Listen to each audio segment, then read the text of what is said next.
glasses. We're joined by Deacon Michael, and we're right here inside the St. Nicholas Church. It's really a blessed opportunity to be able to talk to Deacon. And Deacon was explaining to me earlier about how he became very much involved in this church. Tell us about yourself, Deacon. Okay. I was raised Roman Catholic and became I live on the same block as Holy Family Ukrainian Catholic Church, which is now located back at Catholic University. And that was my exposure to the Byzantine rite of the Catholic Church. One day coming home, I discovered St. Gregory of Nyssa Byzantine Catholic Church, which used English. So I started going there for liturgy instead of Holy Family, which used only Church Slavonic at the time. Eventually, I became Byzantine Rite Catholic, and when I entered the Air Force, I became Orthodox. And I have loved the Byzantine Rite, and when I became Orthodox, that was, I think, the best decision of my life. Eventually, I came back to Washington, D.C., came to St. Nicholas Cathedral, and I was having a conversation with a friend of mine, and I told him I wanted to be a deacon, because I have always wanted to be a clergy most of my life. And he told me to talk to the Metropolitan. So I made an appointment and I told him. He said I have to go to the seminary.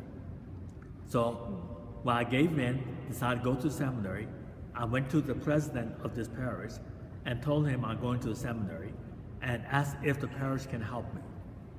The parish for 3 years paid $1,000 a semester for my seminary education. I graduated in '92. And after I graduated in '92, I returned to Baltimore instead of to Washington. And eventually I came over to Holy Trinity.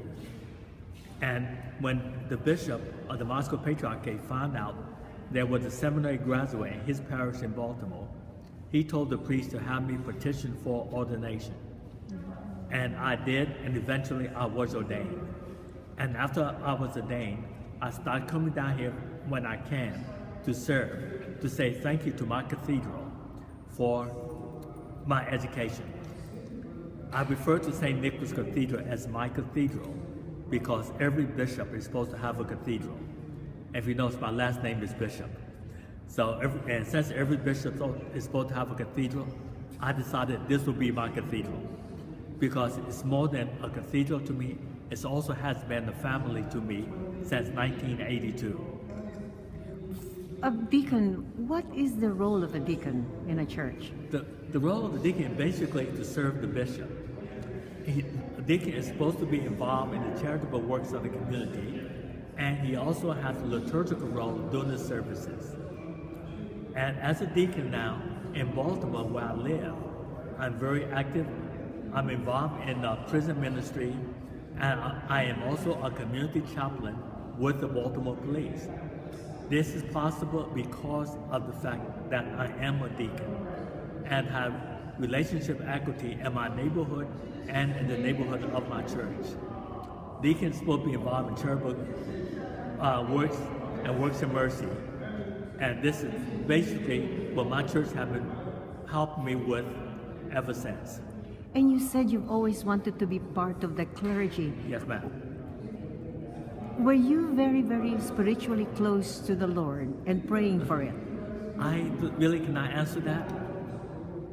I don't know.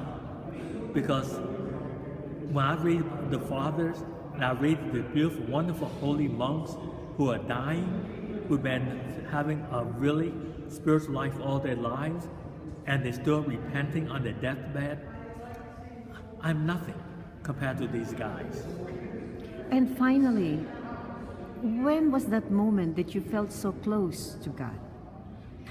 I think every moment in my life. I don't think there is one particular moment. I think if there's only one moment you feel so close, something is lacking. You should feel close all the time. I said finally, but I have one real final question. People, they say they want to do good because they want to go to heaven. So where's heaven and where's hell? That is a question that theologians are debating even today. Some people say heaven is a state and not a physical place. And some people say heaven is within you. All I know is when we die, we are going to rise again, either to the resurrection of life or the resurrection of eternal punishment.